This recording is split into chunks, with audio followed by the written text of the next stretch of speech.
Hello, everyone. Hey, Richard. Looks like you're on the moon.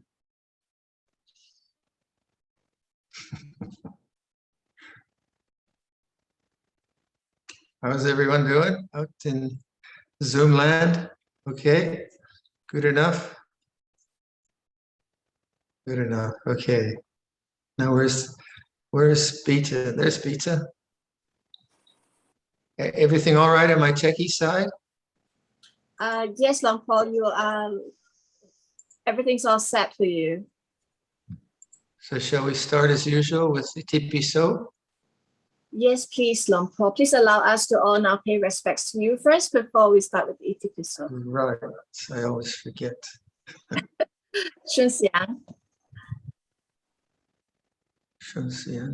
Good evening, Luang Por. Hi, Shun Xian. Hi, Luang Por. Let's all pay our respects by bowing 3 times together. Bow.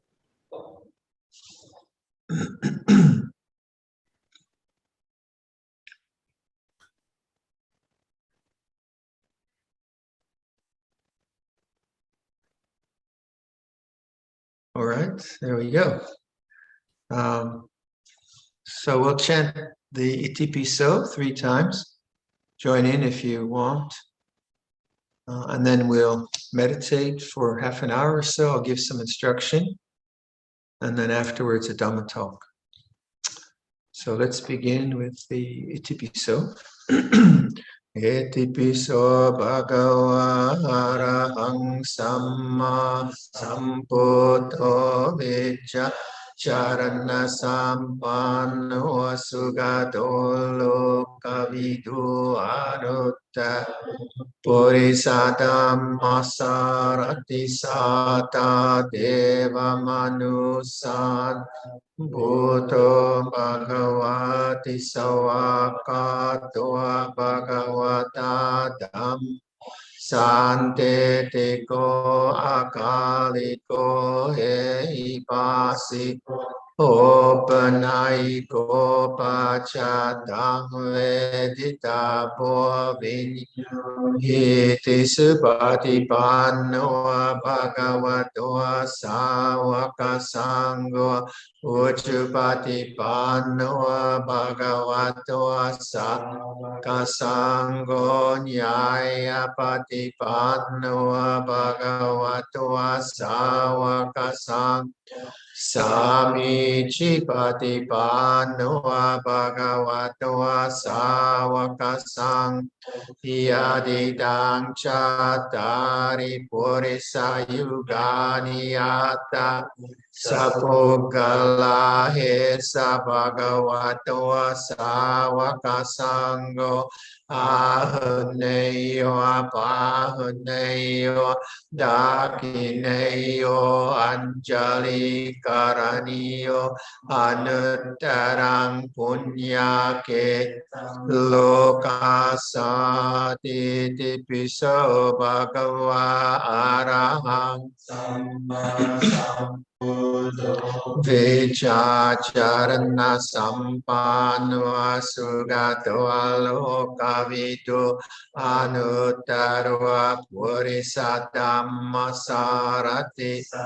Tadeva Manusanam Bhuto Bhagavati Sawa Tato Bhagavata Dhammo Santeti Akaliko Ehipasiko Opanayiko Pacha Vedita Boa Vinyu Hiti Supatipanno Bhagavato Sawaka Sangho Ujjipatipanno Bhagavat Sawaka Sangho Nyaya Patipanno Bhagavat Sawaka Sangho Sami Chipatipanno Bhagavato Sawaka Sangho Yadi Chatari Purisa Yugani Yata Purisa Puga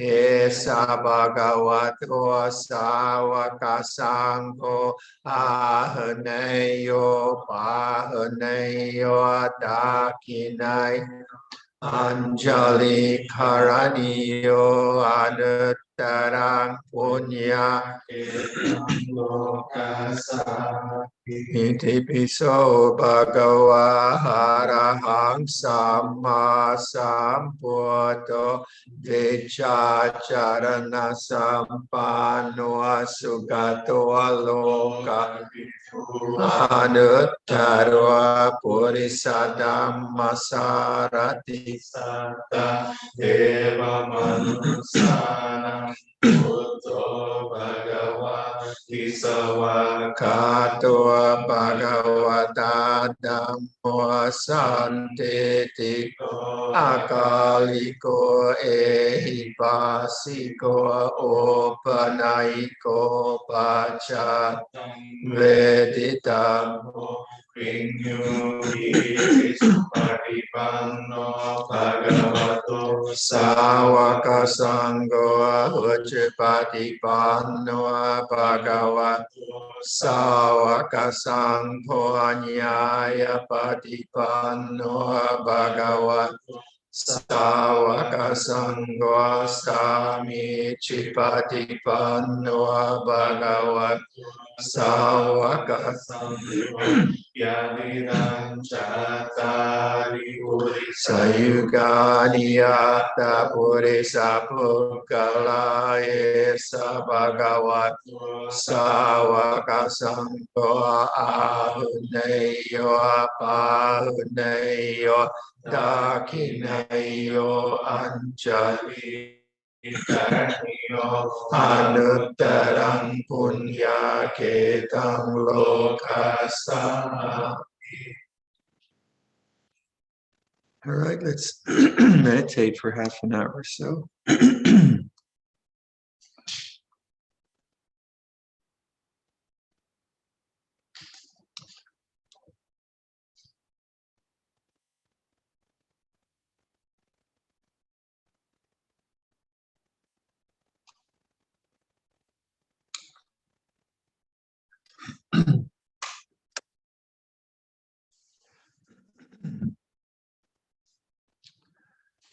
So how do you feel sitting here or lying here, whatever posture you're using? What does it feel like to be here now? And not as a concept, but as just an experience, a normal experience, just sitting here feels, how does it feel? It's like this. So we begin with the very ordinary, not trying to get anything, or accomplish anything.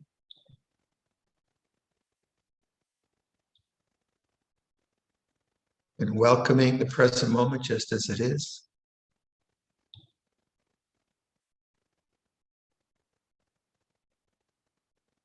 And welcoming is an interesting word, and it's in direct opposition to trying to get something or understand something or see something or get rid of something.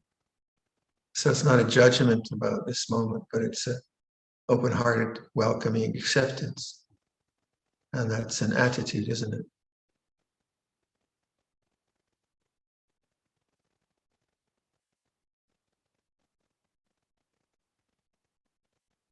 Now do that with sound, listen to sound, and establish that same attitude of welcoming sound. Whatever the sound is, doesn't matter.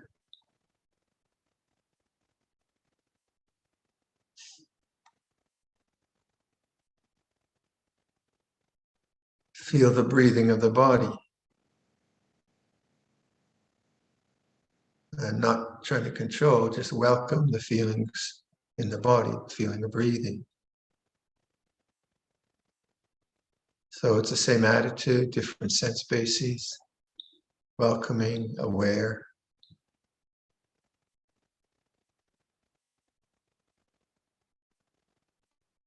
And you notice right away that that is peaceful.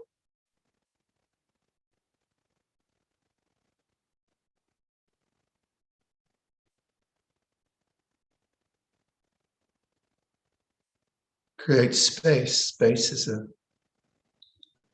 interesting one. So listen to sound and perceive sound as in the space of awareness.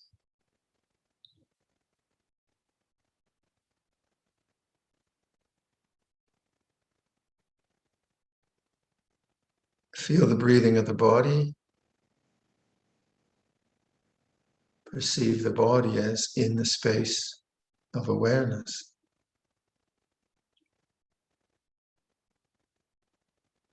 Notice both sound, breathing in the space of awareness.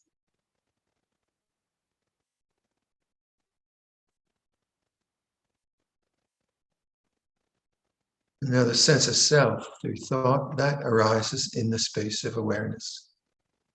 So during meditation, try to return to that spacious awareness where things come and go. Trust in that.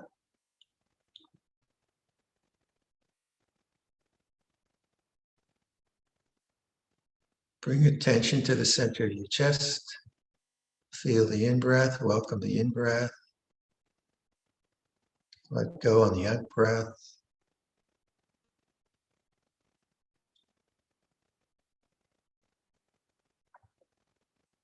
Breathing in, may I be well. Breathing out, may all beings be well.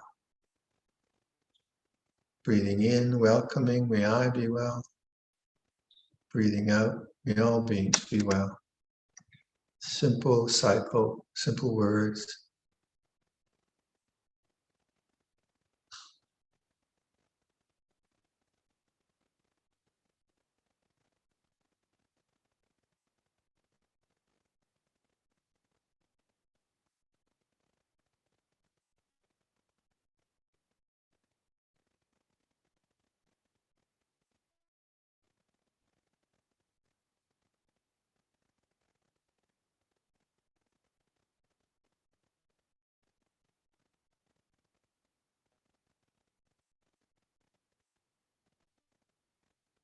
So for the meditation, take something really simple like this.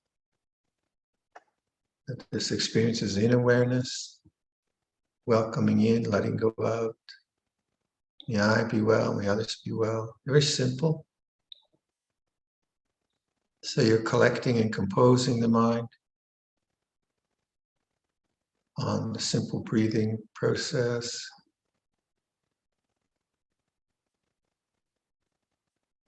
And just keep remembering that attitude of open, welcoming awareness. And don't make a problem with the thinking mind. It comes and goes. Just be very patient. Come back to, may I be well, may all beings be well. Okay, I'll be quiet and we'll sit quietly. Okay. Brahma Chaloka Dipati Sahampati Kaatan Jali Anan Divaram Ayachata Saanti Dasata Paraja Kajatika Dese Tutaman Anukantiman Pajam. Good.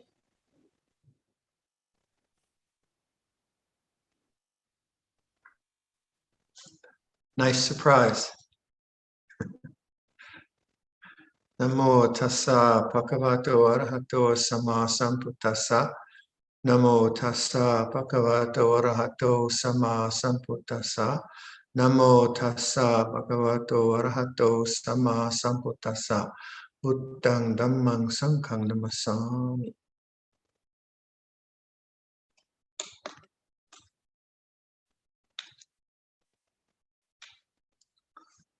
So here we are again. I really enjoy seeing the familiar faces coming together. We're having a very hot August, which is normal for Ontario, 30 degrees and high humidity. So it's a normal summer. Very nice. Very nice indeed. The biggest event for us will be on Sunday. We'll have a ground dedication ceremony where our new meditation hall will be built. So we have a marquee which we've erected there, and we've outlined the boundaries of the Dharma hall. And there are unfortunately a few trees that need to come down.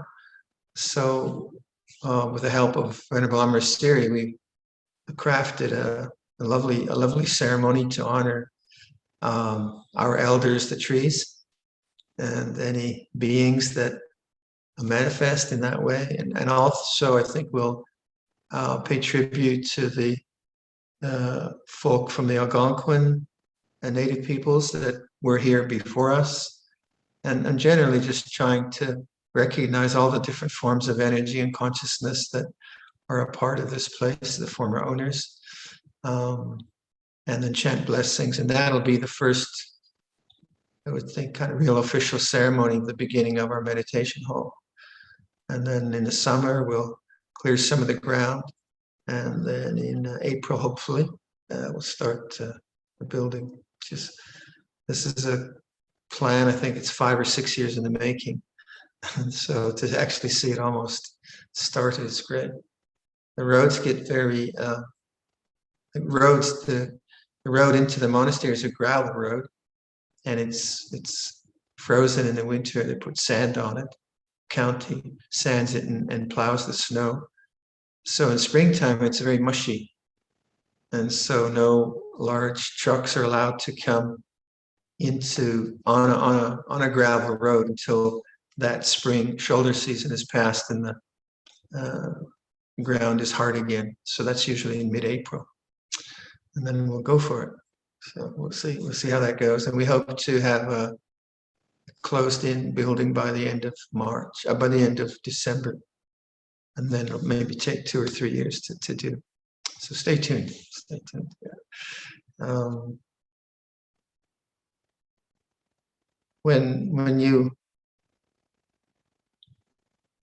When you see some of the teachings that we have in English translations, you can have the seeming contradiction. So one teaching would be, I am the heir to my karma, born in my karma, related to my karma, supported by my karma, whatever karma I shall do, for good or for ill, of that I will be the heir. Or I have not gone beyond sickness, I have not gone beyond aging, I have not gone beyond death. Or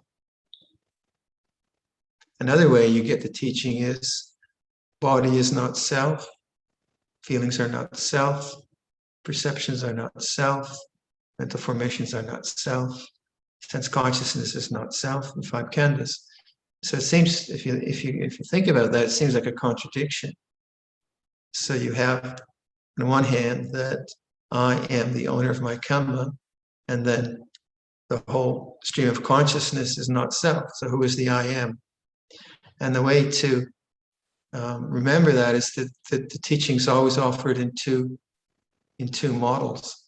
And the first model is the social model, and that is where we think of right action, right speech, and right livelihood. And that's where we employ the use of the word I. That's the realm of time. That's the realm of accumulation. That's the realm of developing skill. That's the realm of, in its best sense, I think that's the realm of the kind of archetypal idea of the bodhisattva. You know, I play around a bit with that word. So I call that social part of our life, that right action, right speech, right livelihood, I call that the bodhisattva project. And I do that quite lightly because I know those words have very kind of canonical and indefinite meanings. But as an archetype, I think we all get it, don't we? Like His Holiness the Dalai Lama. You see the man, how he serves his community. And you get a sense of that life of service and giving, and also caring for my family and It's the realm of building monasteries. It's the realm of time.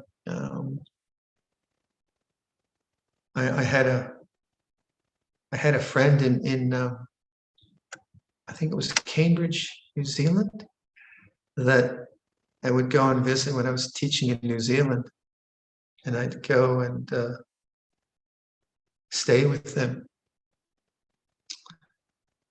And they had on their, Michael and Sonia were their name, and on their on their mantle was there were 4 pictures.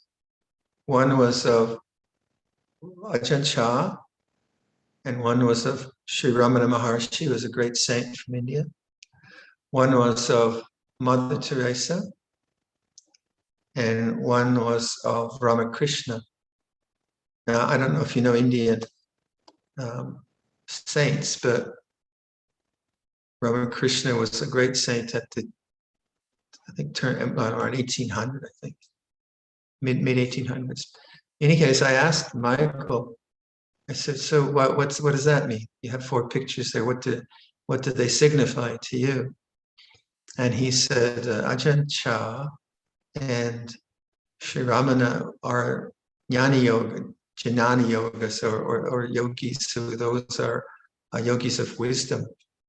And then Mother Teresa was the Kama yogi, the service aspect of yoga or a spiritual life.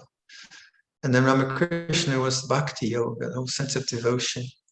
And it was really, that was 40 years ago, I think.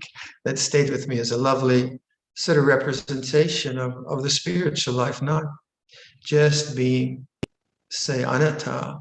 There's not self, because you can't live that way, right? Who brushes whose teeth? It brushes its teeth. Like I was joking, I think the personal pronoun I'm going to use is it. It brushed its teeth. So you can get really, really silly about that. And but there is something in our lives which is very important to live a good life and to develop all kinds of skillful means for ourselves and others as when we have the chance and we have good health. And so that's right speech, right action, right livelihood. That's the conventional realm. So for myself, say ideas of rebirth. Again, I'm not a psychic. I've never had any kind of experiences that way, but it seems plausible to me. And there seems to be some possibility of that. So I take it as a kind of working hypothesis. But I don't know. But that to me still is still in the realm of time.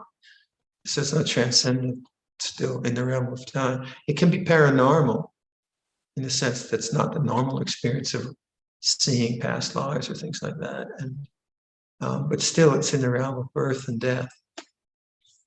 So on that level, we do the very best we can. And we try to develop skills and care for our families, live morally, take care of the planet.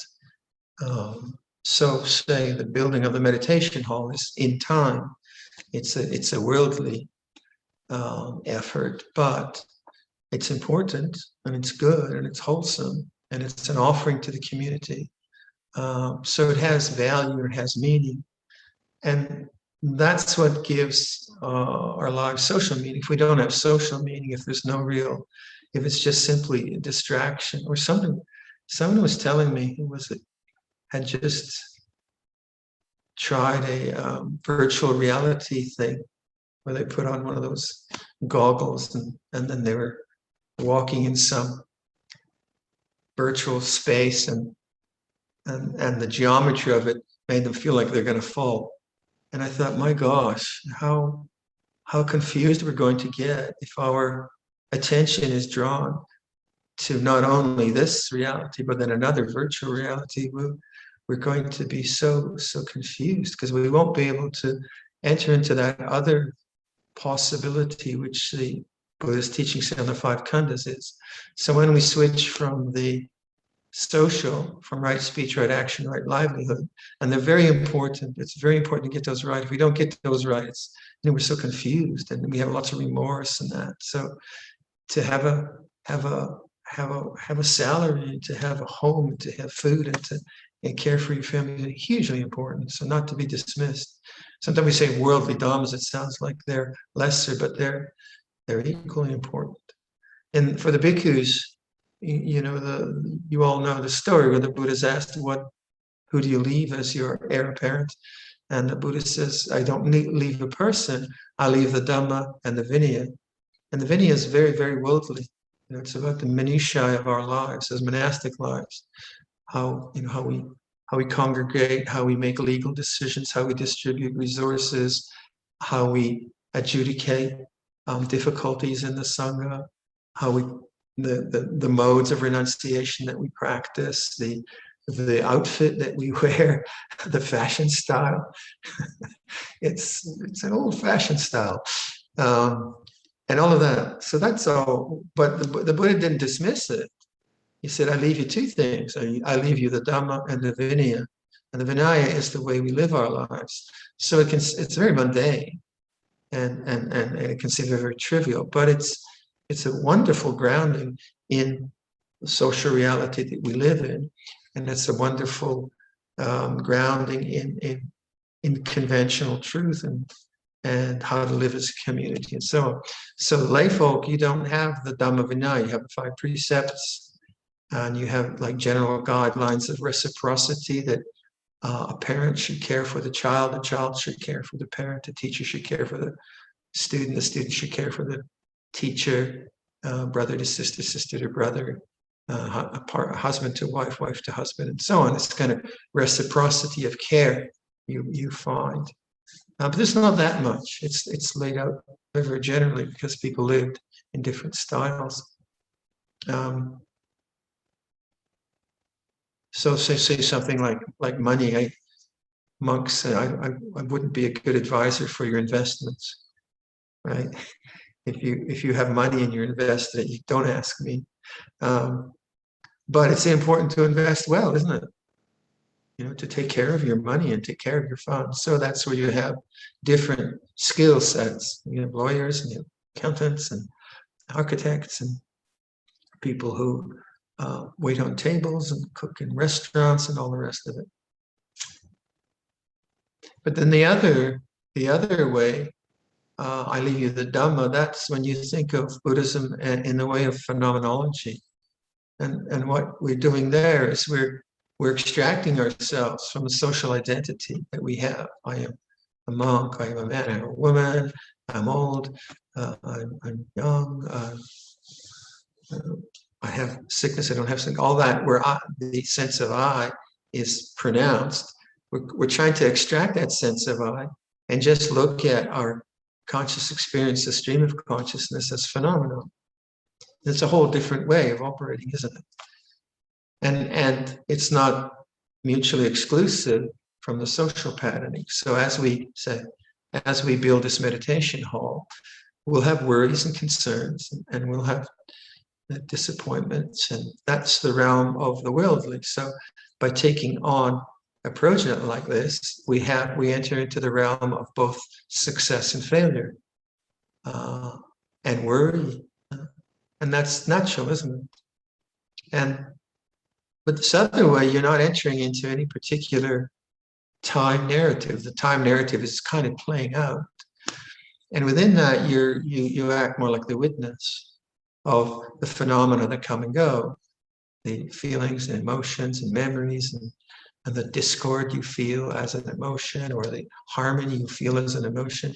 And that's always flowing, isn't it? That's a part of that whole social experience. If we don't have that, if we didn't have that part, of course, we'd be crazy. We really would, wouldn't we? We just follow any old motion. So we all do that to some extent. And the Buddha is enhancing that capacity to witness. And it's a curious thing being human, isn't it? You think about it, you kind of like the actor on stage, right? But you also kind of are a script writer, are you? Kind of? you seem to even be a set designer a little bit. And sometimes it feels like you're directing this whole thing, but then sometimes you're the audience. Have you ever thought how strange it is to be human? Because we have self-awareness.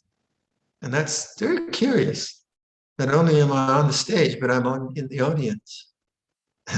and that audience part, or the witnessing part, is really what I think the great yogic traditions of India are asking us to emphasize, that we can not only feel sad, we can witness sadness. Not only can we feel success, we can witness success. And the thing about the social realm, the realm of time, is it is always, it's fraught. It's always fraught with loss. No matter what you do, no matter how hard you try to be harmonious individual or happy individual, there are so many factors in play that you don't have control. You have a little bit, you have possibility of intentions, but it's much bigger than you are. So you're on this stage, you think you're the script writer, and all of a sudden the whole thing goes pear-shaped, goes another direction. Didn't expect that. And that's why in this other way, when we emphasize the phenomenon of consciousness itself, it can make the worldly life sound very, very negative. So we'll say that the worldly life is subject to death and sickness and old age. And so if you only emphasize that, then it could be a kind of depressing existentialist conundrum, right? But the worldly life does have meaning, and that meaning is service. So you have Mother Teresa. The story I heard about her was she was praised by someone that she had started all these hospices for people that were dying on the streets of Calcutta, and the nuns would help them and give them a dignified dying. And she said, "Oh, you do so much service for these poor people in Calcutta." And she said, "No, I didn't set up the ashrams for them, although it helps them. I set it up for the nuns." You think about that. It's for the nuns to be able to offer service, to do karma yoga. And so that gives meaning to life.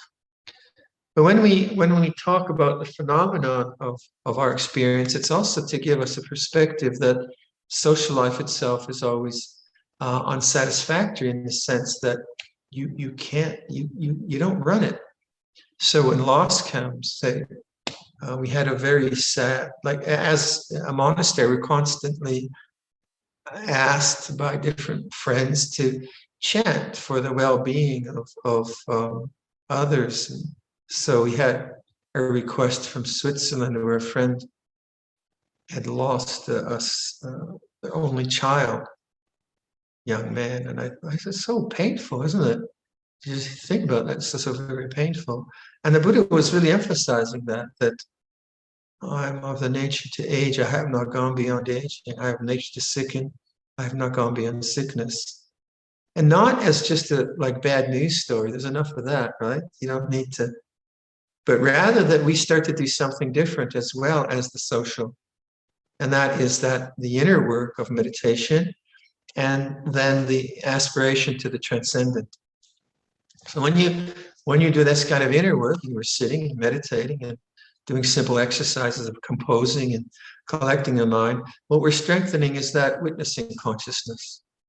When we're out in the world, we're strengthening our acuity with mathematics, our skill with tools, our communication skills. All of those are important. But when we're doing meditation, we're not trying to get like a super high experience, because that would still be in the realm of the world. Because if the experience begins and ends, then it's still a worldly experience in that sense. It's still subject to decay. It's still subject to entropy. It still will die. And that's a very important thing to contemplate, that meditation is not the seeking of an experience, because any experience which isn't here right now and that you seek and get, well, then it's fraught with the same possibility of decay That's its nature. If it begins, it ends. So that insight is not so difficult, but it's subtle in a sense that when we meditate, we're so used to doing the worldly thing of getting something or getting rid of something, all based on time, that we enter into that wrong effort based on time. So right effort isn't based on time. Like when I suggest you listen to sound, it's not like something you're kind of getting better at. You just know sound is that way, and then right away you're struck with the background silence of consciousness, and that's what we want to turn to, because that's always there. We just don't notice it because we're so wrapped up and enthralled or distracted by life.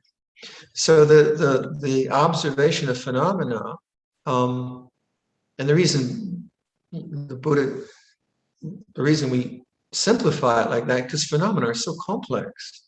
There's so much stuff going on, right? Now you're really simplifying it. And this is difficult in the modern age, especially for younger people, because it's boring. It's just so utterly uninteresting. Your body has a body, feeling is feeling. Oh, come on, let's have some Star Wars or something. And so it's actually very, very difficult just to observe the way things are. And you can see how if someone has just put on a pair of virtual reality glasses, and if they start to use that for all kinds of violence and pornography, how difficult that person would have to just stop and observe their mind, because the distraction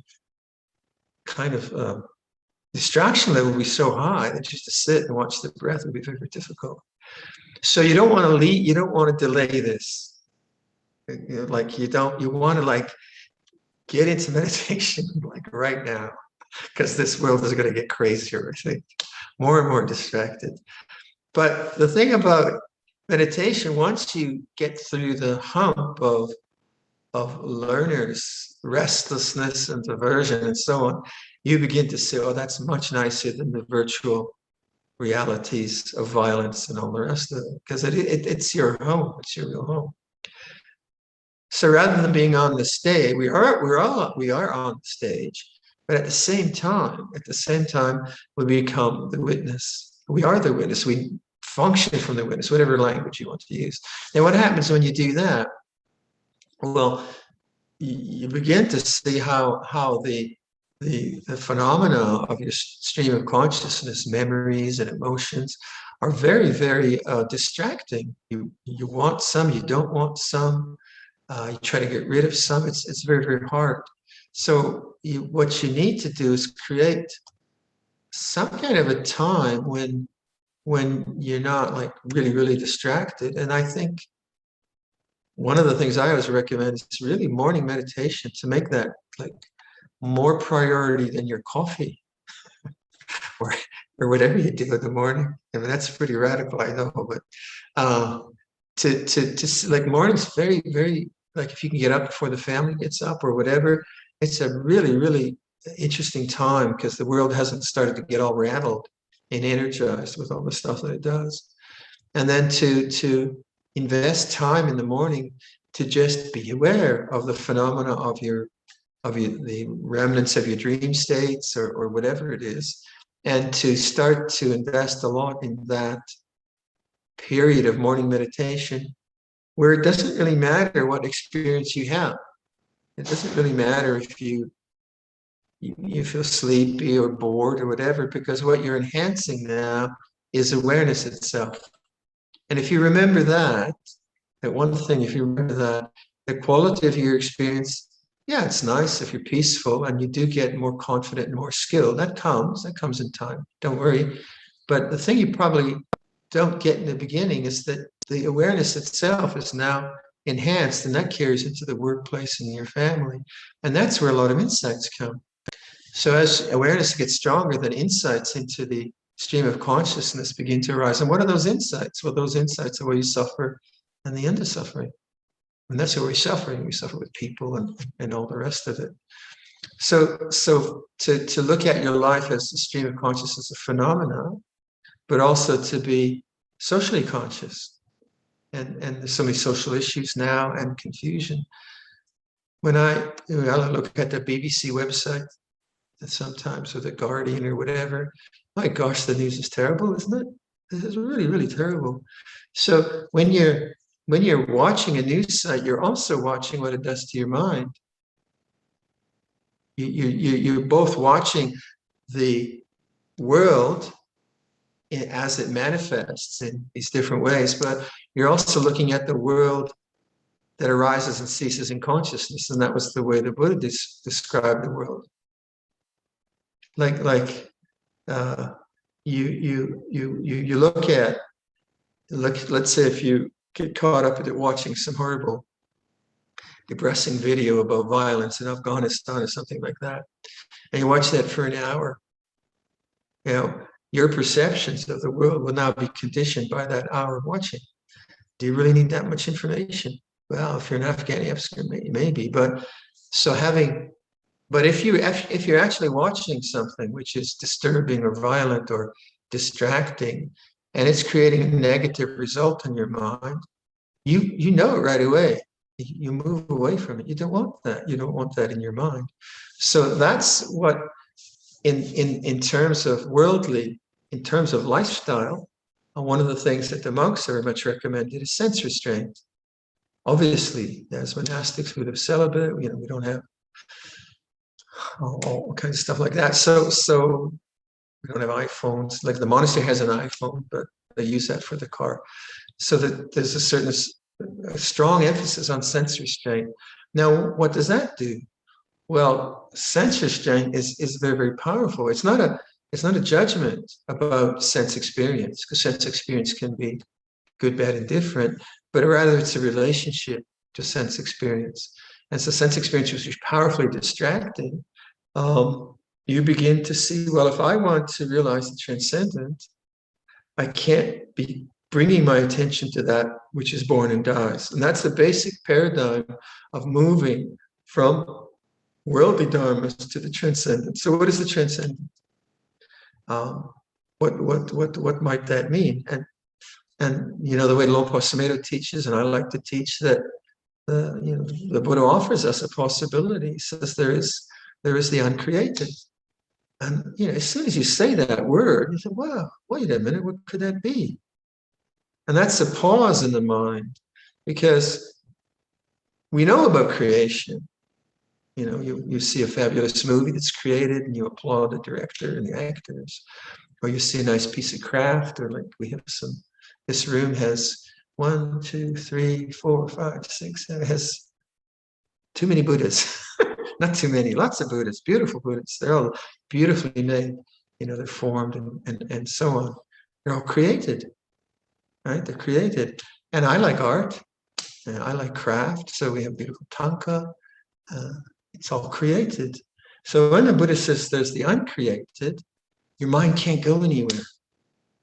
Thought is created, emotions are created, social relationships are created, hamburgers are created, vegan burgers are created,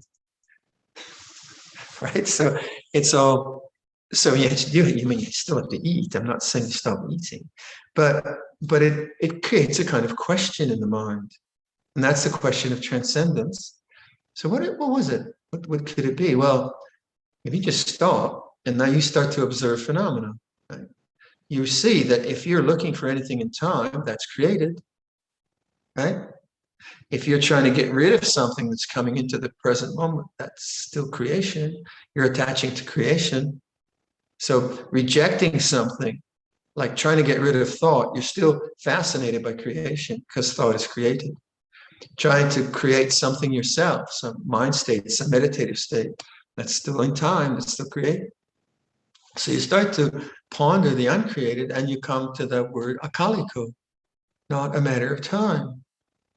And if you do that, and this is the reflective mind. Now you're in the audience, but you're also saying, well, wait a minute, what's going on here? You're not just critiquing. You're not like a cinema critic, but you're actually looking further back. And as you start to ask questions like that, akaliko, timeless, you begin to notice how very, very difficult it is to no longer just dwell in past and future. That's one of the first steps in meditation, is you make the intention to abide as witness in the present moment.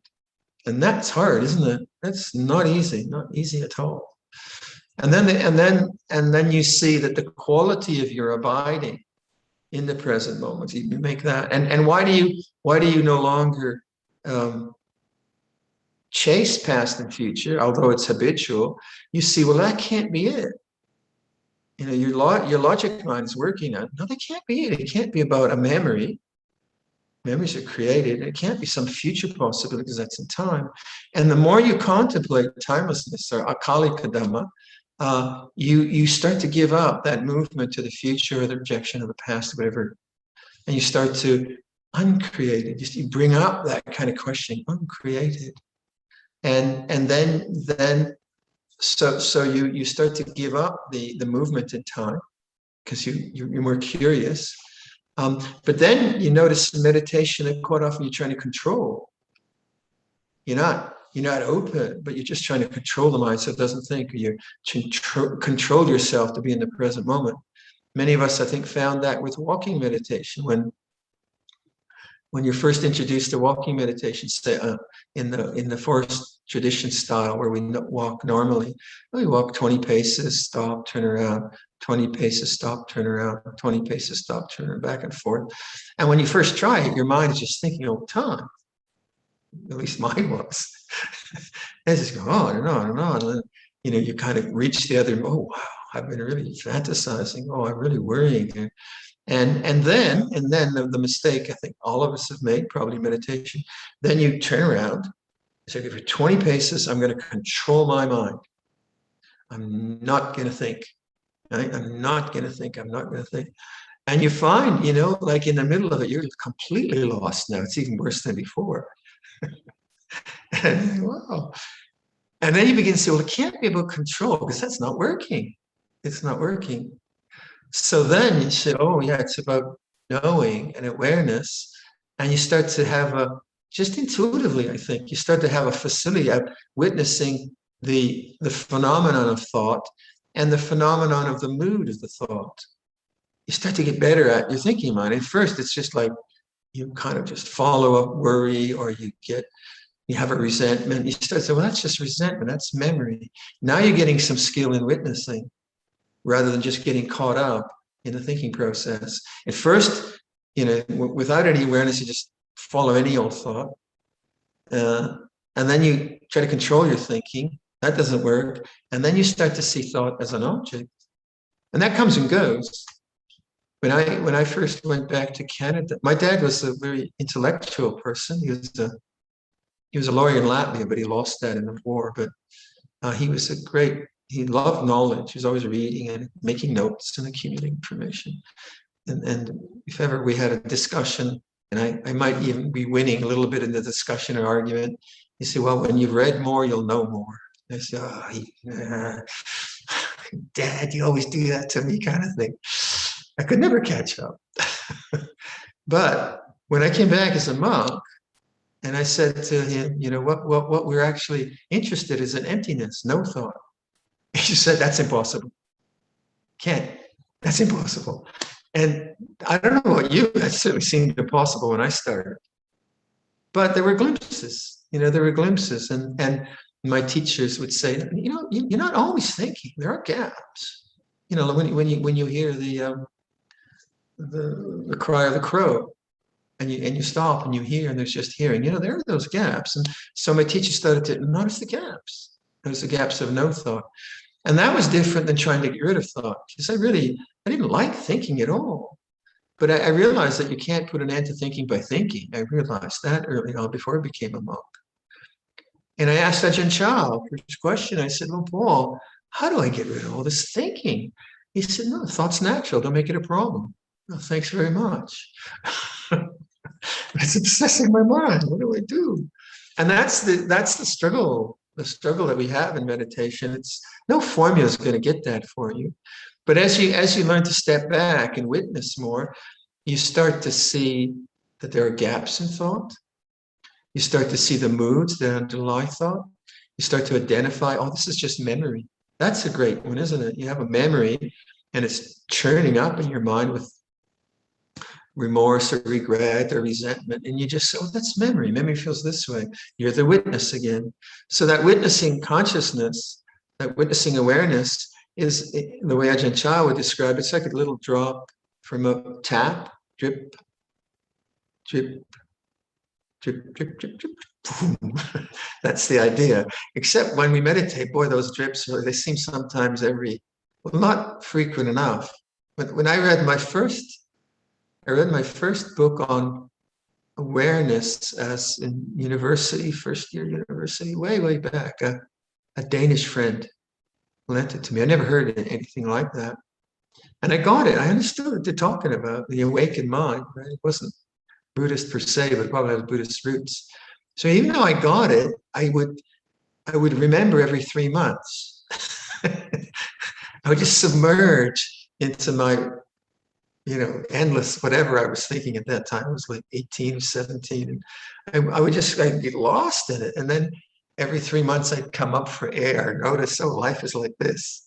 And then I get submerged again. And it's like that, isn't it? Sometimes this can be so powerful. But that's why you just need faith, need to practice, and have faith in this kind of witnessing consciousness. So as we do that, one of the things that we notice is that the kind of self-narratives that we have, the ego sense of self, what we call Sakkaya Ditthi, is just a thought. That's all it is. So I'm grumpy, or I'm inspired. Oh, it's going to be wonderful. Oh, it's terrible. I see that whole sense of self is just a thought. You let go of that thought. You might have the emotional strength still there, or whatever it is, but so that type of sense of self comes and goes with thinking. But what remains? So I noticed that, let's say I'm worrying about something, and I said, don't make it a problem. And I go back to the silence. Now, that sense of self came and went, but consciousness was still there. Witnessing was still there. Awareness was still there. That didn't go away. And then you start to get the clue. Okay, that's the clue of the unconditioned. What changes and what doesn't change. You start to get those intuitive insights or clues from your own practice. Say, okay. And these are the kind of questions that we ask in a transcendent practice or liberation practice, right? They're curious questions, and they're not answered through thought. They're awakening questions, I would say. When you ask yourself a question like, okay, what changes? What doesn't change? We talk about anicca, right? But what about the uncreated? Created, yeah, that changes. And by putting that question to yourself, you become very alert, very aware, very present. Now, if you try to answer that question, then you're in thought, which is created. So as you practice, you start to see anything that's created can't be it. And you begin to not reject the created. You give created its due. Like to create a nice sandwich is good. That's where creation is important, right? Or to create a livelihood where you can get your kids through school. And that's the good thing of creation. So we're not rejecting creation. That's what sometimes people get mixed up, that we're somehow saying creation is wrong, it's bad, just go for the deathless mate, or whatever you say. I guess that's more what monks say rather than lay people. But it's not like evil or wrong. It's just that it's a different realm. So you won't find the uncreated and the created, but do the created well. Live well, serve your community. Yeah, do that. Enjoy it. But then the question becomes, sometimes it comes from sorrow, sometimes it comes from loss. You get such a shock that the created realm is so unstable. So imagine our friend gets blindsided by the loss of her child, how confusing that would be. Sometimes that leads to a profound question. What is the meaning of life? Disappointment, loss are powerful things. Very, very powerful things. And either they can be taken to cynicism or depression, or they're quite often a stimulus for serious spiritual question. Is that all there is? Is there only this realm of loss and gain? Or is there something else? And then the teaching says, well, there is, if you just pay attention. And so you start to give the created its due, but you start to ponder the uncreated. What's the uncreated? And then you start to see, yeah, there's something abiding, presence, consciousness, awareness, and you start to inquire into that. Now that seems a difficult thing to inquire because it's like you're the audience looking at the audience. Well, what? That's confusing. Witness looking at the witness, mind looking at the mind. So you get very kind of enigmatic language, but basically it's like just waiting but waiting for nothing. And trusting in the knowing that if you look at Luang Por the way he's teaching now, very powerful. Trust in awareness, trust in awareness. But also make sure you tie your camel. Make sure you put the electric in the fridge so that the milk doesn't sour. So you do all of that. But then what is this that the Buddha was realizing? What was that? Now, if you identify as a kind of I could never do that, that's another thought. I could never do that. That's another thought. Or I can do that. That's another thought. So you have to let go of attachment to thought. And then doubt comes up. Well, am I doing it right? That's a thought. I'm doing it great. That's a thought. I'm really getting somewhere. That's a thought. I'm getting nowhere. That's a thought. So you keep letting go of attachment to the created, whatever it is. And that's what letting go is. Letting go isn't a rejection. And you can pick up the created when you want, when it's necessary, when it's appropriate. You can't go to the law office and just sit there in some kind of gaga realm and not do your legal work. You have to do it, right? So that's why it's very important to create times where you can take this spiritual contemplation deeply into your own experience of stream of consciousness. And as you know, and then and like, so I think all the like the way I talk about this, you're just trying to figure out language for this. So I ask you, I said, notice that sound arises and ceases in awareness. Some people get that, some people don't. Or notice that your body, like the question is, are you in your body? Is your body in awareness? Now, philosophically, you can argue that till the cows come home. Or the goats come home or whatever. But it is an interesting one that if I listen to sound and then I feel the body, close my eyes, both are objects. They're just objects. So if I don't define them as mine and me. And those kinds of exercises take you to things like conscious space or space. Consciousness is space or spacious consciousness, whatever you want, beyond language. And you abide in a kind of open-hearted awareness. That's important too, that this isn't just control and analysis, but there must be some aspect of love in it.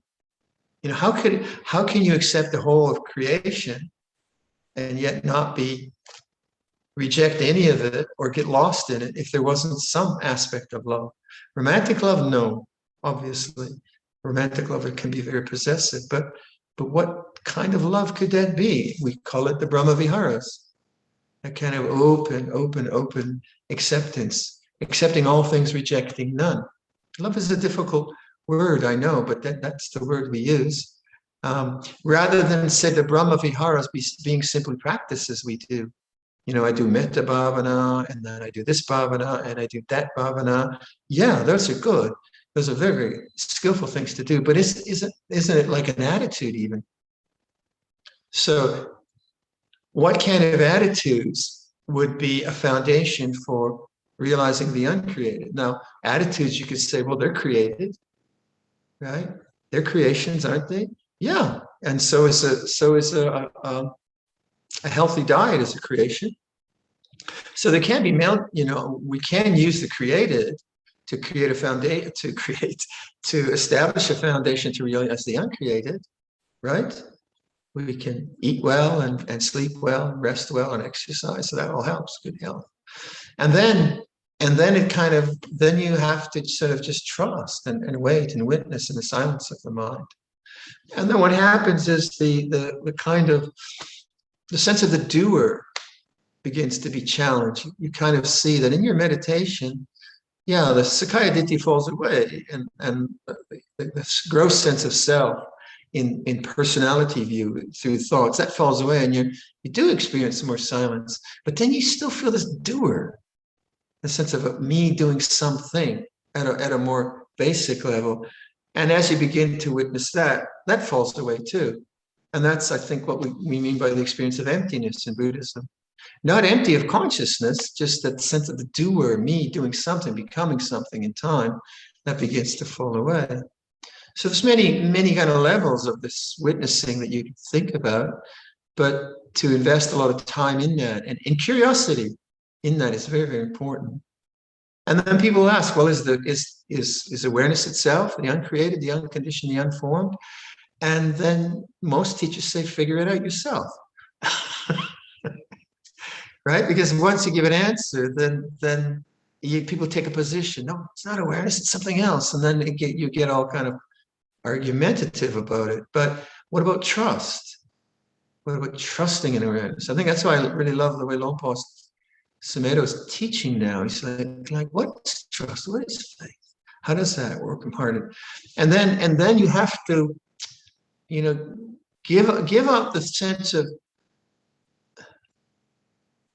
you have to keep giving up the sense of time, because even like a question, am I doing it right? It's still like me doing something to get something right.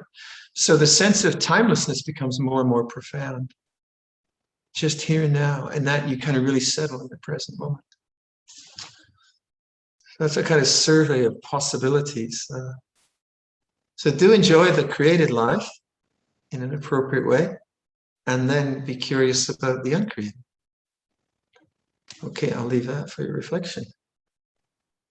Let's give three sadhus for the teaching.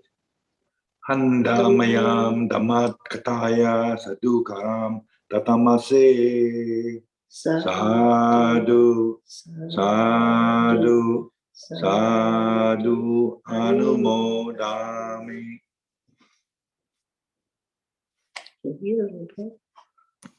Question? Okay, Karina, William, thank you.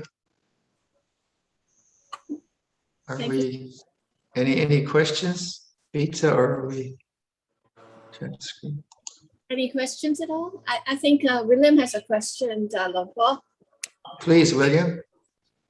Luang Por, you talk about letting go, not wanting anything.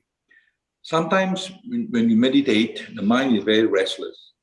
And as much as you try to let go, you cannot let go. It keeps disturbing the meditation. At that point, do you stop, get up and walk away and sit down again next time? Or do you force yourself to sit through all the restlessness? I've never found forcing very good, right? So there's a difference between observing the bodily feeling of restlessness, but if it's not working, go have a cup of tea and go, Zoom, Skype your grandkids in California, make the heart happy, then sit down.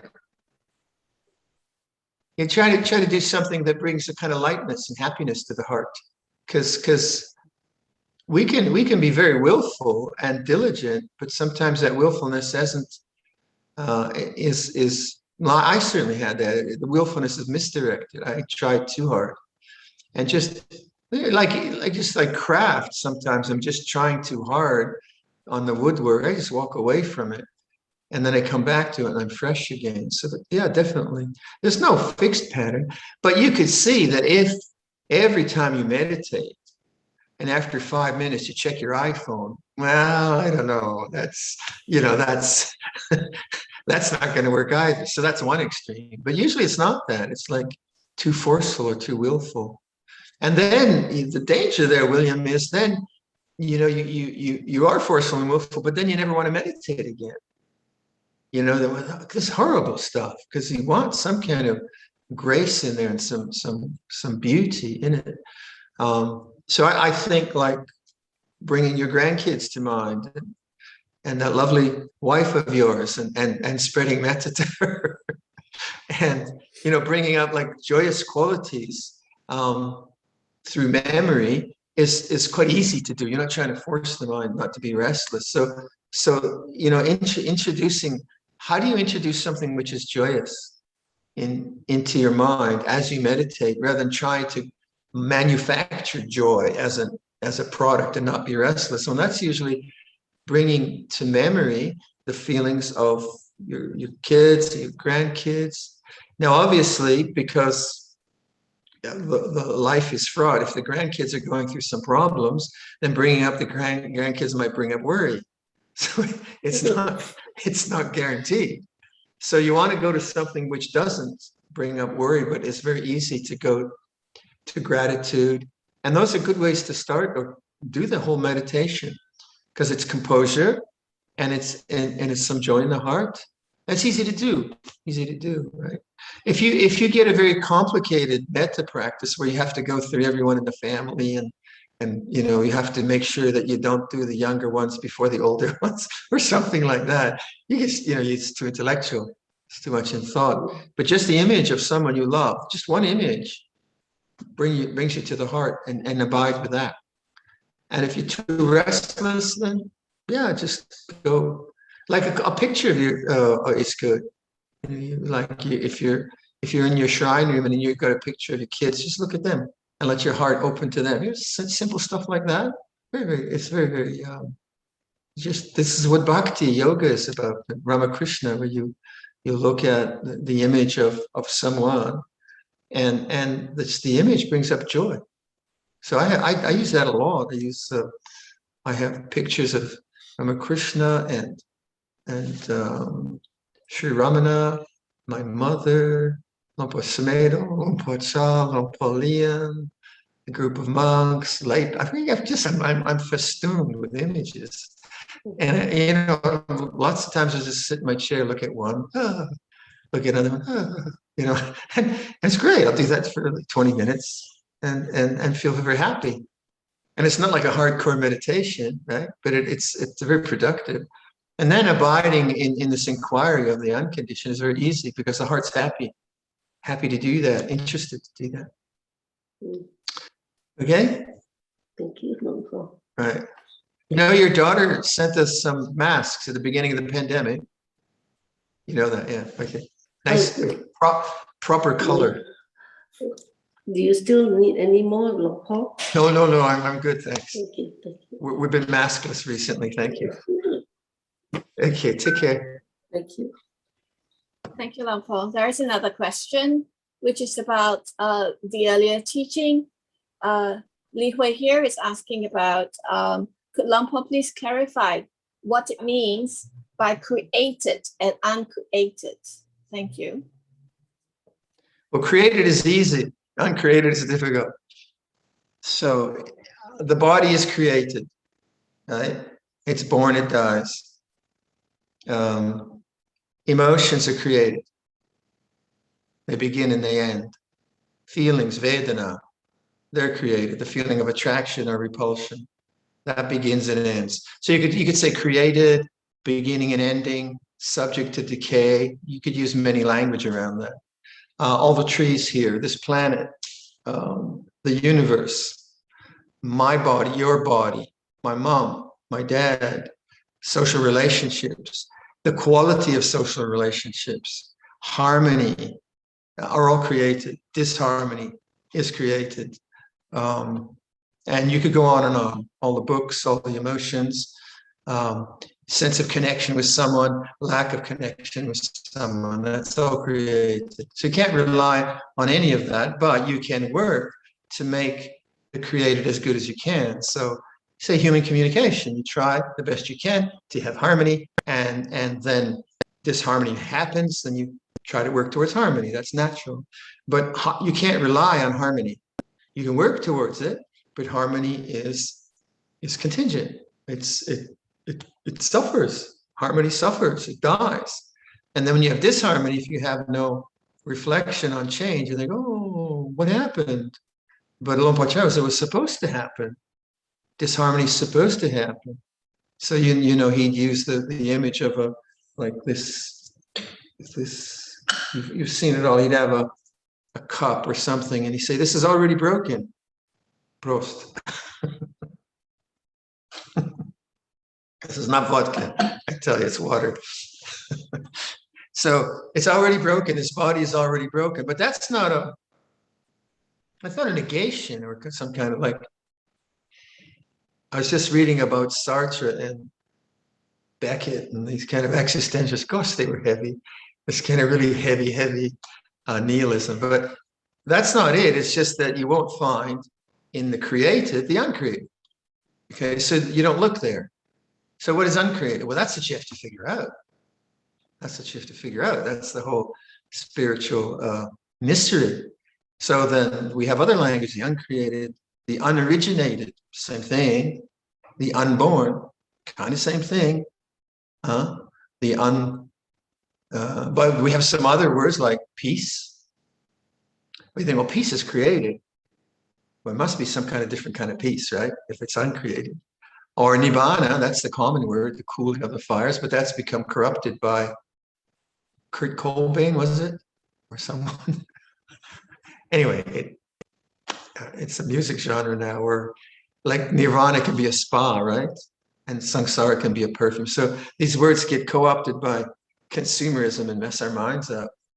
Or like the word nirvana can be like heaven or another place like Tahiti or something like that. So some of the words are difficult for reflection. But so then I'm asking you, what is uncreated? I'm not telling you, but the hints I'm giving are, well, it has to do something with the present moment. Yeah. It has to be about unchanging. Well, what's not changing? And that kind of language makes you, makes you not look in the wrong place. So the reason I think we have this anicca dukkha anatta phraseology is that if you want to realize what the Buddha realized, this Nibanna, don't look in the wrong place. If you want happiness, then have a good diet, exercise, and make sure you stop at the stoplights. Okay, that might give you good health. But the other is a different kind of inquiry. And so when you stop looking in the wrong place, which is the created, you begin to just be present with the way things are. And that's the last clue you can get, because beyond that, language can't take you there. So Luang Por Sumedho's recommendation, trust and awareness, see what happens. If you trust in awareness, you'll see your mind will bring up doubt. Is this it? Is that all? What? Nothing's happening. Huh? When? So you get restless. You get restless. And then when you get restless, then you try to get rid of something. Or you have a lot of thinking and you try to get rid of thought. You get obsessed with thought. So you're still preoccupied with creation, with the created realm. So Jean Klein has that lovely, those two phrases, be watchful and available. I always like that combination, watchful but available. Now, if I'm watchful and focused on something, I might be watchful of something on a YouTube channel or something like that. I'm not available because I'm totally taken by the creation, by the created. So the sense realm in that way is very distracting. It's not immoral per se, but it's distracting. So you have to take your attention away from sense experience. So these exercises I ask of you, listen to sound, but let the sound come to you. I'm emphasizing the awareness rather than the quality of the sound. You see what I mean? Well, Luang Por Sumedho teaches a lot about space. And like space isn't like, you can't really identify. I can see the space in the room, but then the space out there. And to notice space in this room, what do you have to do? Well, I have to take my attention away from the objects in the space. So I'm sitting here, I have friends in the shrine room, and there are 8 lights, and there are 12 Buddhas, and there are 2 monks. So those are the objects in the room, and the temperature of the room, and the smell of the room, and the color, and that's all the objects. But the space, how do I notice the space? Well, I have to take my attention away. I can do that, but it's very hard to describe. But I can't hold on to space. Oh, yeah, it's space. So then when we contemplate the unconditioned, then we say, well, what's consciousness? Now, sound consciousness is, okay, that comes and goes. And then smell consciousness, it comes and goes. Memory consciousness comes and goes, right? But then I like to use the word presence. No, that's a strange word, presence. Presence. Now, and as you know, the little mantra I was sort of playing around with, is presence ever absent? A weird question, isn't it? Only Buddhist monk can ask that question. I can't do that at the Home Depot.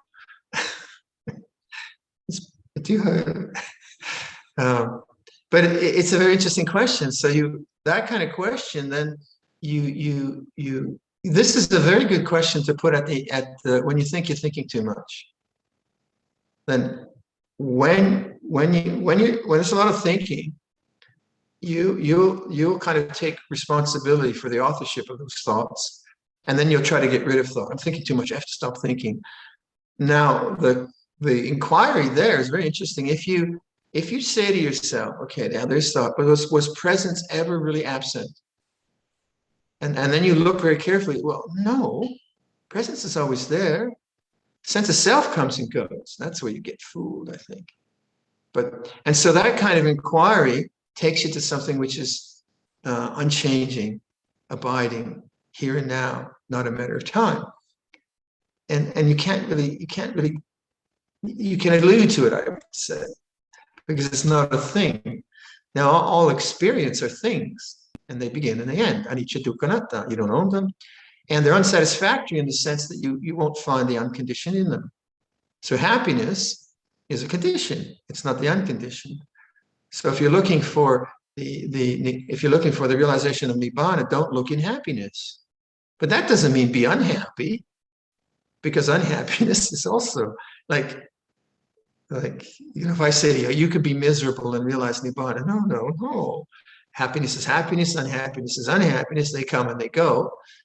Maximize your happiness, fine, be comfortable, but don't hurt yourself, and give up sex, drugs, and rock and roll, which I did many years ago.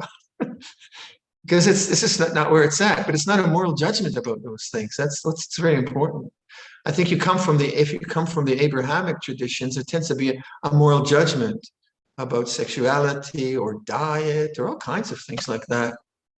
But Buddhism is just saying, yeah, if you get caught up in sensuality, you're going to be confused. And if you kill beings, you're going to feel a lot of remorse and regret. If you rob banks, that's not a good idea. So don't do that. So that gives you a kind of basic moral basis. But to enjoy life is not wrong, but enjoyment itself is suspect. It's tenuous. Don't trust it. And then what can you trust? And you move more and more to awareness of change. And then the mind begins to appreciate how peaceful that really is. And then the need for experience begins to fall away quite naturally, because this other is very fulfilling in a way which is different. All right. Oh, yes. There is one person who's patiently waiting. Do you think you want to take a final question? Sure. Yes, please. Okay. Thank you. Right. Fei Li, could you please unmute yourself? Yes. Hi, Ajahn. Hi, Fei Li. Yeah, my name's Fei. I'm in Toronto. I'm originally from China. Right. And so my question is, how much should we do the kind of meditation where we focus on a single object? Because ultimately the capacity for concentration can help us to stay with our experience, and so then we can get insight. And a few weeks ago, carry on. A few weeks ago, there was one day I tried to do that kind of meditation. I spent 1 hour just focused on my breath and with Buddha, and half an hour just imagining the color white, and then half an hour just doing metta with just 2 lines for a meditation teacher. And so I noticed that after the 2 hours, I was very, very happy. So how much should we do this kind of meditation just to train our capacity for concentration, and it seems to make me happy. Well, the basic thing is if it works, keep at it. So what you want to do is get trust in your own intuitions. So whatever a teacher tells you, you just try. And if intuitively you feel, yeah, this works, then keep going along that avenue because it works. It makes you happy, right? And when it's not working, then you have to just question your methodology. And then if there's other methods that are helpful that can add to that, add them. But there's no hardcore rule or steadfast rule that you can say about how much you should do what. But the fact that this is helpful for you, makes you happy, it works, then explore that. What is happiness? And then when the happiness changes, right? And life becomes complicated at work or something, then you say, oh, that changed. Okay, that changed. And can I find something which is unchanging? So that kind of calm and happiness of the heart is a platform for insight. And insight is happening all the time because you're noticing. And so what's very interesting to notice from that platform of calm and happiness that you have, when things change, you really notice them, right? Because you've got a contrast. Like if you're always stressed out and you're just in a stressful state, then you don't have any contrast to notice. But if you have a sense of calm, have a sense of well-being, and then life presents itself in a way where you get confused, you can look at confusion much more easily as an object and not become the confused person and get some insight around your own character, around your own emotions. Why does that happen? So that kind of meditation then is a platform for understanding yourself more deeply. And then if it gets really confusing, you realize, no, I need to do more meditation. I need to calm the mind down. I need to bring the mind to happiness. But if there's a situation where you don't have that opportunity, then you're tested. You're tested, okay, I don't, my life has gotten really busy and I just have to do whatever I have to do. Can you sustain awareness now? Awareness of change and not get caught by your emotions. It's a challenge, but you seem to have good discipline. So the fact that you can do that is really commendable. And I stay with that discipline, stay with that capacity you have.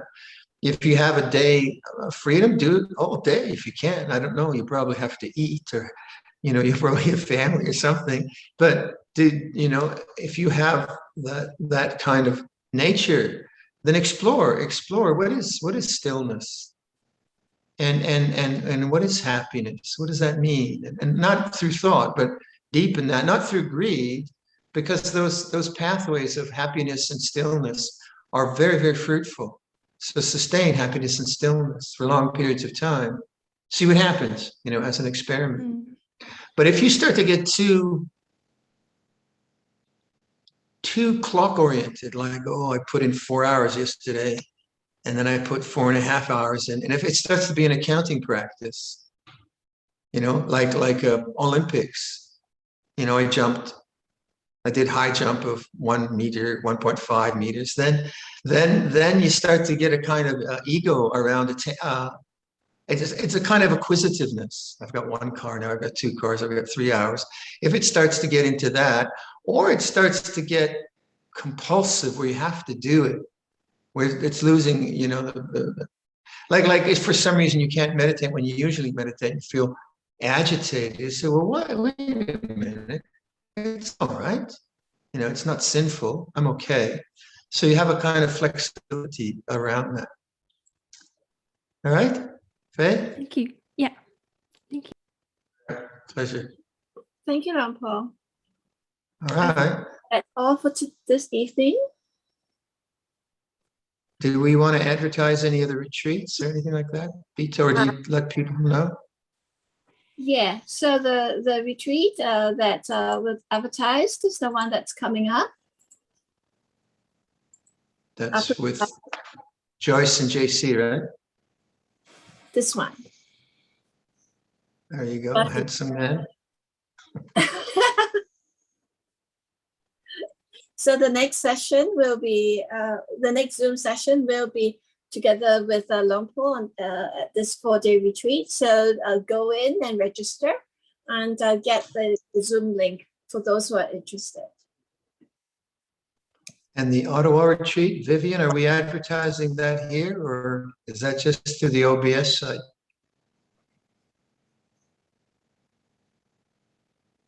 I'll get it off from Vivian the next time. Okay, all right. There she is. Can you unmute Vivian there? Okay, just a Lisa? moment. No. I'll do that. Center stage, Vivian. Sorry. There she is. That's There. okay. How are you going to advertise the Ottawa retreat? Just through the OBS website or what? We've advertised it through the newsletter and through our membership.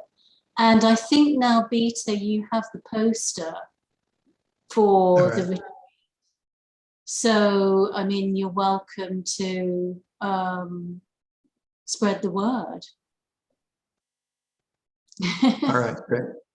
So, I mean, So- but it's on the, it starts on the 12th of September and goes to the 19th of September. And okay. some of it's in person in Ontario on Prior, and then there's an online capacity for those that can't come in person. Yeah. All right. That's our first in-person retreat now for almost 2 years. So we'll only have, I think there'll be about 20 of us in the retreat center. We're going to social distance, and then we're going to try to live stream it. So that'll be, the Ottawa group, we're all quite excited because the retreat center is very, very beautiful. It'll be nice to use that. Okay, everyone, shall we finish with the Metta Sutta? Would that work? Yeah. Thanks, Vivian. Okay. Luang-Por, you can begin and I'll put the slides on. Okay, you put them up. This is what should be done by one who is skilled in goodness and who knows the path of peace. Let them be able and upright, straightforward and gentle in speech, humble and not conceited, contented and easily satisfied, unburdened with duties, and frugal in their ways, peaceful and calm and wise and skillful, not proud and demanding in nature.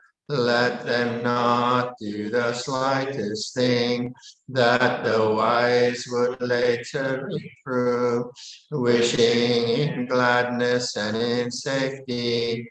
May all beings be at ease, whatever living beings there may be, whether they are weak or strong, omitting none, the great or the mighty, medium, short or small, the seen and the unseen, those living near and far away, those born and to be born.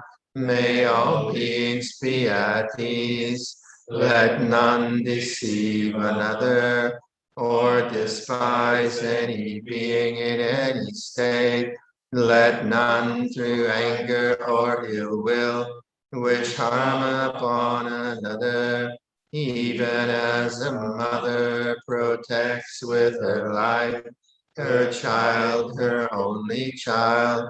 So with a boundless heart should one cherish all living beings, radiating kindness over the entire world, spreading upwards to the skies and downwards to the depths, outwards and unbounded, freed from hatred and ill will, whether standing or walking, seated or lying down, free from drowsiness. One should sustain this recollection. This is said to be the sublime abiding, by not holding to fixed views, the pure-hearted one, having clarity of vision, being freed from all sense desires, is not born again into this world. Okay, everyone, see you next time. Be well. Let's all pay our respects to Luang Por by bowing 3 times together. First bow. Second bow. Third bow. All right. See you Thank next you, Luang time. Por. My pleasure. Bye.